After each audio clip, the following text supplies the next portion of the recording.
You manifest what you are, the awakening of your true power. Rise and transform. What if the universe doesn't respond to your words, not even to your intentions, but to the silent frequency you emit when you are completely still? That frequency that cannot be heard, but creates everything. We live stuck on the surface, thinking, speaking, planning and wishing, and yet we still feel like something's missing. Have you felt that? You've read personal development books, you've done visualizations, you've written goals in golden journals, you've repeated powerful affirmations like, I am worthy, but even then, something inside still feels blocked. Something still doesn't move. Why? Because you don't attract what you repeat. You attract what you believe, and that belief, dear radiant soul, doesn't live in your words. It lives in the deepest layer of your identity. Your current reality is not an accident. It is a precise projection of the version of yourself that you've been sustaining, consciously or unconsciously. And here comes the truth that transforms everything. You are not manifesting what you want. You are manifesting what you already are. This is not just another video to ask the universe for more. This is an invitation to return, back to your origin, back to the source of your power. We're not going to talk about how to attract more things. We're going to remember who you are, and from there, allow your outer world to align with that inner truth. Because real spiritual work is not about asking, it's about becoming. Becoming the kind of space where what you desire can arrive and stay. It's not about luck, it's not about fate, it's about frequency, and that frequency is you. The illusion of desire. Since we were children, we were taught that desire is good, that having goals is a sign of ambition, that if you want something, you should go out and chase it. Work hard, fight for it, make it happen. And yes, desire can be a sacred spark, a flame that awakens movement. But if that desire is born from lack, from a place of, I don't have, or I'm not enough, then it becomes a beautiful disguise for a subtle prison. Because you are no longer creating from your soul, you are manifesting from scarcity. Ask yourself honestly, is what I desire a pure extension of my inner expansion, or is it a desperate attempt to fill a void I've been avoiding? Because if your desire is rooted in, I'm not, the universe can only echo back, so be it. Desire born from fear becomes a shadow, and the more you chase it, the further it moves away, because you can't receive what you keep affirming you don't already have. Do you want abundance? Stop chasing it as if it were far away. Start recognizing yourself as part of it. Do you want love? Stop begging for it as if you don't deserve it. Become it. Here's a truth that many resist. What you chase from a place of need runs from you, but what you embody as your natural state flows toward you. This principle is not just spiritual, it is energetic law, and it's been echoed in sacred texts long before science caught up. To those who have, more will be given, but to those who do not have, even what they have will be taken away. Matthew 13:12. At first glance, that verse may sound harsh, even unjust, until you see it through the lens of frequency. If you have 0.0, meaning you vibrate as someone who already is, who already walks in abundance, who already knows their worth, you become a magnet for more. But if you do not have, if you vibrate in lack, in absence, in desperation, you magnetize more of that same energy, because the law of attraction does not obey surface desires. It responds to deep emotional truth. Desire is not the problem. The problem is the energy that carries it. So if your manifestations seem stuck, don't force them. Shift the place they're coming from. So, what should you do? Change the question. Stop asking, what do I want to manifest? Start asking, from where am I desiring this? From certainty or from lack? From expansion, ... or from emptiness? Because if you don't change the root of the desire, you will keep repeating the same cycles of frustration over and over again. Imagine a tree. If its roots are sick, it doesn't matter how many new leaves you try to attach to it. It doesn't matter how many fruits you expect to see. First, you must heal the root. Desire is the fruit. Identity is the root. If the root is not transformed, the fruit cannot remain. That's why inner work isn't a luxury. It's a necessity. It's not just self-care, it's self-alignment. You've heard it thousands of times. Everything is in the mind. But what does that really mean? It means that you don't live life as it is. You live life as your inner system has been programmed to perceive it. According to neuroscience, your mind processes between 60,000 and 70,000 thoughts per day, and most of them are the same ones you had yesterday, and the day before, and the week before that. Now think about that. If your thoughts don't change, your reality won't either. Science confirms it. 95% of your decisions, emotions, reactions, and behaviors come not from your conscious mind, but from your subconscious. And that subconscious was shaped during your childhood, at a time when you had no filters, no protection. When your brain absorbed every word, feeling, or experience as absolute truth, things you saw, things you felt, things you were told. They became your invisible blueprint. And now, without even realizing it, that blueprint is running your life. But here's the truth. It's not your fault, but it is your responsibility. And not responsibility as a burden, but as power. Because if you can observe your programming, then you can change it. And this is where one of the most powerful words in modern science enters: neuroplasticity. Your brain is not set in stone. It's not rigid. It's alive. And it can be rewired. It can create new connections, new beliefs, new maps of reality. And what you repeat with emotion and presence becomes your new internal truth. That's why affirmations like, "I am abundant," don't work if you repeat them with doubt, in a rush, or with a skeptical heart. Because the subconscious doesn't obey words, it obeys emotion. But if you declare those same words from your heart, if you breathe deeply and consciously as you say them, if you close your eyes and visualize with all your senses activated, then your body begins to believe it. And when the body believes something, reality begins to reorganize around that belief.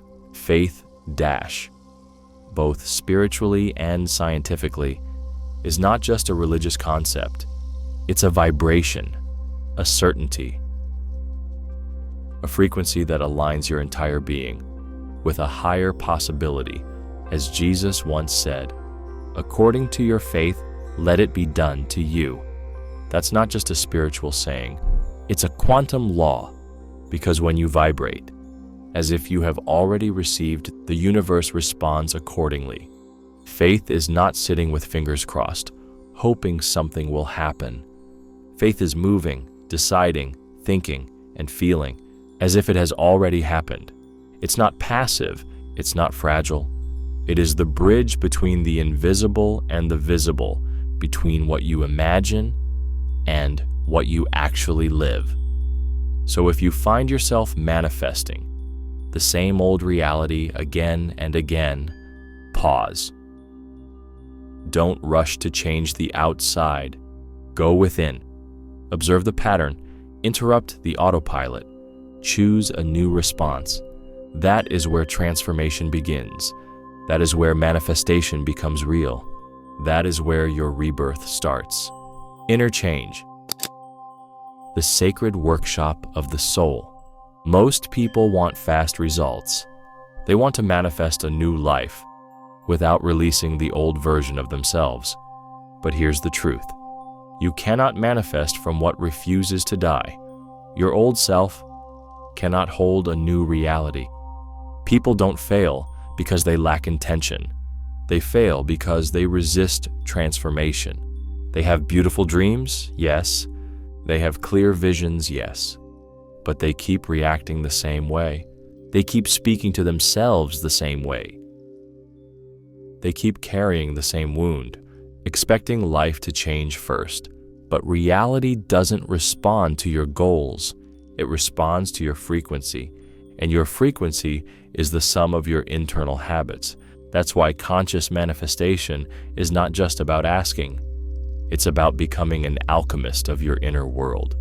True spiritual work isn't about doing more. It's about being different. It's about observing the automatic thought, breathing before you react, choosing a new emotion instead of the old trigger. Every time you do that, you expand your field. You alter your vibration. You begin to manifest from your soul, not your survival patterns. Manifestation is not about adding something to your life. It's about removing everything that blocks what's already trying to arrive. It's not about doing more. It's about clearing the way. It's about cleaning the inner space, so the new version of you can actually live there. Because if the you that exists today is filled with anxiety, judgment, and self-criticism, how will you hold a life of peace, abundance, and expansion? The soul doesn't need formulas. It needs presence. And you embody that presence. When you wake before sunrise to sit in silence, when you speak with kindness, right when your ego wants to scream, "You failed." When you give thanks, even when logic says there's no reason to.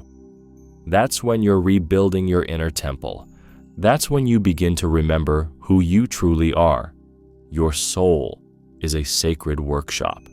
And in that space, miracles are not forced. They are allowed. But for something divine to enter, you must prepare the ground.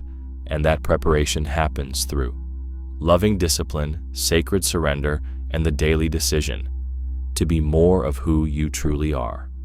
Today, more than yesterday. Sometimes your manifestations won't show up immediately, but every aligned thought, every elevated emotion, every silent act of coherence is a prayer the universe never ignores. Energy can't be seen, but it decides everything. So imagine, just for a moment, that the universe is completely deaf. It cannot hear your words. It cannot read your intentions. It cannot interpret your affirmations. It can only feel your vibration. What would it feel from you today? Because you can say, "I am abundant," and still act like money is a threat. You can say, "I am love," and still live in fear, waiting to be abandoned. You can say, "I am free," and still ask for permission to shine. The universe doesn't respond to what you say. It responds to what you are. It's not about pretending. It's about aligning what you think with what you feel, and what you feel with what you do. When that happens, coherence is activated, and when you live in coherence, your energy field becomes magnetic. And when your field is magnetic, reality has no choice but to respond. Your energy is like a radio signal. It doesn't matter what song you want to hear. If you're not tuned into the right frequency, you'll never catch it. You may want love, but if you're vibrating with resentment, you'll attract only what keeps your heart closed. You may want peace, but if you live in urgency, you'll draw in more noise. Changing your life begins, not by pushing harder, but by tuning your energy to the reality you wish to live in. And how do you do that? With intention, with breath, with awareness, with daily practice. So if you want abundance, start making decisions like someone who trusts the flow. If you want love, begin by treating yourself as the most worthy soul you know. If you want clarity, clean your space, your mind, and your relationships with order and intention. Because manifestation doesn't arrive when you've done enough. It arrives when you vibrate, like someone who's already at home in that reality. When your energy changes, you're no longer waiting for something to come to you. You realize you are the channel through which it flows. And in that moment, the universe no longer resists you because you are no longer trying to control it. You've stopped forcing. You've started embodying, and that changes everything. Remember this: words may convince, but energy transforms. You were not created to beg life for blessings. You were created to vibrate with life itself. Your subconscious is the invisible stage. It's not what you think that creates your world.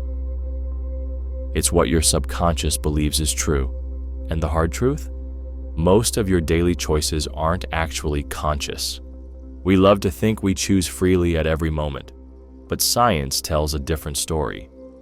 95% of your actions, reactions, habits, and beliefs are driven by the subconscious. That means only 5% of your day is truly led by your conscious mind. Your subconscious is like a silent engine. It drives the vehicle of your life while you sit in the passenger seat unaware. Imagine your subconscious as a theater stage. Your external reality, it's just the play being performed, but what really matters is the script running behind the curtain.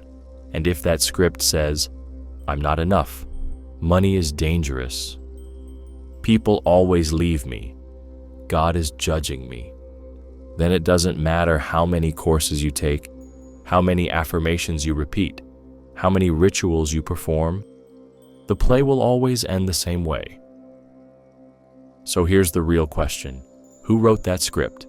The truth is, most of your subconscious programs were created between ages 0 and 7, when your brain was like an emotional sponge, when everything you saw, felt, or heard was stored as absolute truth. And here's the painful part: much of that programming was written in moments of fear, confusion, abandonment, criticism, or trauma. But here comes the good news. Every script can be rewritten. The subconscious doesn't reason. It doesn't judge. It doesn't ask whether something is real or imagined. It simply obeys. Repetition plus emotion. If you repeat a new truth with emotional intensity over and over, especially in states of deep calm, the subconscious begins to accept it as reality. And once that happens, your outer world begins to change effortlessly. So, how do you reprogram the subconscious? How do you change the script that's been silently directing your life? Here are 5 sacred tools, not just practices, but portals of transformation. When done with presence and devotion, before sleep, hypnagogic state, that moment right before you fall asleep, when your mind is between wakefulness and dreams, is a golden gateway. Your brain waves slow down, and your subconscious becomes wide open. That's when you insert new beliefs, new visions, new truths. Daily guided meditation. Meditation reduces brainwave activity. It quiets the noise of the conscious mind, and it opens the sacred channel to the subconscious. Even 10 minutes a day can realign your entire system.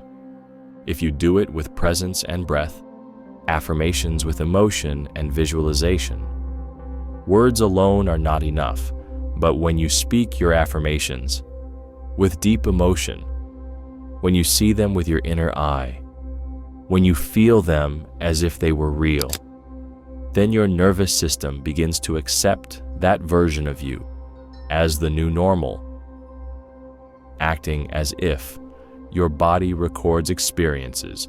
So when you behave as if it's already true, your subconscious takes notes. It says, "This must be who I am now," and then it aligns everything accordingly. Conscious silence. Learn to observe your automatic thoughts without identifying with them. The moment you observe without judgment, you begin to dissolve their power. The subconscious doesn't need proof. It needs repetition with emotion. And you can become the new author of your story. Not from a mind that strives, but from a soul that remembers who it truly is. So next time something doesn't go as you expected, don't judge yourself. Don't sabotage your growth. Ask with compassion, what program is running right now? And from there, begin to gently rewrite it. Jesus was not only a spiritual figure, he was the greatest teacher of inner manifestation the world has ever known, not because of the miracles he performed, but because of the level of consciousness from which he lived. He didn't beg the universe for favors. He embodied the absolute certainty that the divine was within him, and that certainty became visible reality when he said, "Rise and walk." He wasn't making a request. He was speaking a truth that was already manifested in spirit, and thus reality had to obey. Jesus was pure coherence, pure alignment, so deeply aware of his divine essence that matter itself responded to his energy. He wasn't preaching religion, he was teaching resonance. He was revealing the frequency of the kingdom. And that kingdom, it's not a faraway place.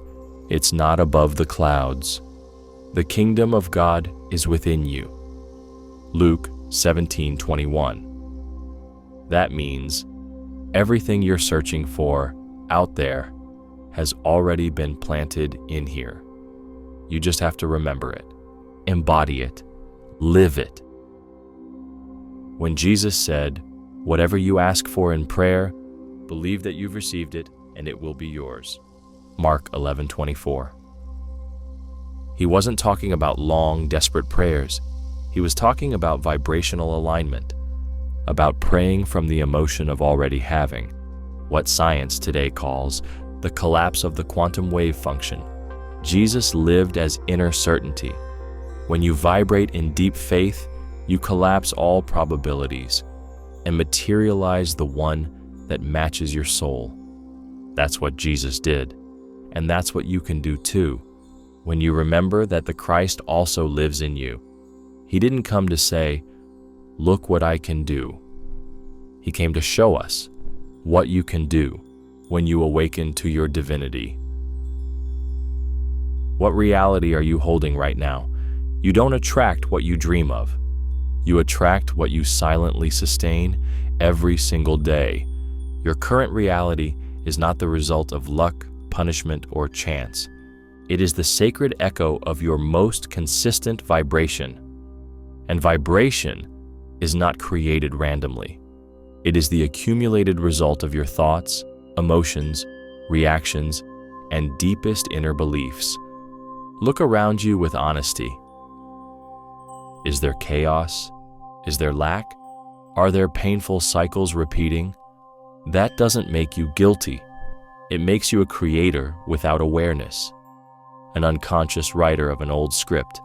But now, with awareness, you can rewrite the story. Don't ask, "Why is this happening to me?" Instead ask, "What part of me is keeping this alive?" Because dreaming of a new life isn't enough. You must become someone who can actually hold it. If you desire a new reality, but you maintain the same inner dialogue, the same emotional patterns, the same automatic reactions, then you are still building with the same old bricks, and you can't build a temple from the rubble of the past. Here's a truth to carry in your soul. What is not transformed is repeated, and what is repeated becomes identity. If you've grown used to seeing your life as difficult, your energy will look for more confirmation of difficulty. If you see yourself as broken, your relationships will mirror that fracture back to you. But if today you choose to see yourself as someone new, if today you decide to walk as if you are already inside the blessing, if today you breathe as one who knows they are guided, then all of reality begins to reconfigure. And no, you don't have to change everything at once. You only have to change what you're holding today. Because even if no one sees it, that choice is planting the seed for what you will live tomorrow. Life does not punish you, it reveals you. It reveals your current level of consciousness. It shows you what you haven't yet healed. It reflects what you're still holding on to without even realizing it. It brings to the surface what must be felt, forgiven, integrated. Life doesn't speak in words, it speaks in scenes. And no, life isn't against you, life is whispering. This, what you see, is what you're vibrating within. If you have the courage to look, without judgment, without victimhood, just look, then you can transcend. Every conflict is a mirror. Every loss is a teacher. Every delay is a sacred invitation to re-examine your foundation. When you begin to see your circumstances as allies in your evolution, you stop suffering them and you start using them. Jesus never promised a life without storms, but he promised peace within them, and that peace comes from knowing that nothing happens to destroy you. Everything happens to return you to yourself. Life doesn't make mistakes, and even if today you don't understand, everything you're living holds a purpose, higher than your mind could ever imagine. Just observe, just feel, just give thanks, and ask, what is this showing me about myself? Because energy doesn't lie. You can say anything, but the universe listens to your vibration. You can speak of abundance while vibrating in fear. You can talk about self-love while silently rejecting yourself. You can declare faith while constantly doubting your next step. The energy doesn't lie, and it's through that energy that the universe responds to you. Your energetic field is your letter of introduction to life. Not what you say, but what you practice inside yourself. Do you love yourself? Do you respect yourself? Do you trust your path? Because that is what you're already manifesting, even if you can't yet see it. You don't attract what you say once a day. You attract what you consistently are. That's why your job isn't to speak louder. It's to align deeper. Stop saying, I am. If your body is still screaming the opposite, begin to embody the emotion of someone who is already living the life their soul longs for. Because when the soul, the mind, and the body all say yes, life says amen. You are not here to chase things. You are here to embody your highest self. In the beginning, we all want to manifest things: a house, a partner, more money, success, peace. And that's okay, but as you walk deeper, you realize something far greater. What your soul truly longs for is to manifest you.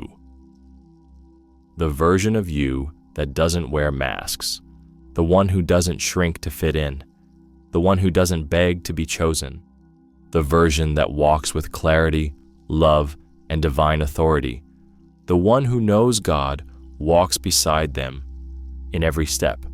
And when you become that version, everything else flows. Not because you chased it, but because it was drawn to your presence. Because the real miracle isn't attracting what you want. It's becoming someone who no longer needs to want it, because they now vibrate in the fullness of their soul. And from that place, everything aligns, everything returns, everything arrives. You're no longer trying to manifest something. You're awakening to the truth of who you've always been. Your reality is not a punishment. It's an invitation. Your story doesn't define you. It prepares you. Your pain doesn't limit you. It shapes you. So today, you choose to remember your power. You choose to raise your vibration. You choose to look up to the heavens, not to ask, but to say, "Thank you, it is already done." Declare it now with all your being. I manifest from my inner truth. Type it in the comments. Let your energy ripple through the world. Inspire others to rise. And if this message touched your soul, share it. Subscribe. Let your life become a living testimony of light. This is Rise and Transform, and your transformation has already begun.